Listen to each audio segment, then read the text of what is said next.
أعوذ بالله من الشيطان الرجيم. بسم الله الرحمن الرحيم. وضرب الله مثلا قرية كانت آمنة مطمئنة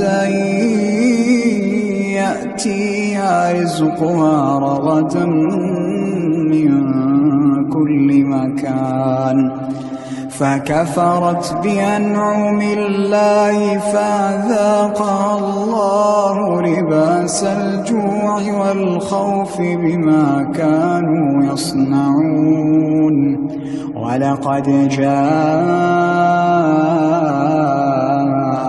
رسول منهم فكذبوه فأخذهم العذاب وهم ظالمون.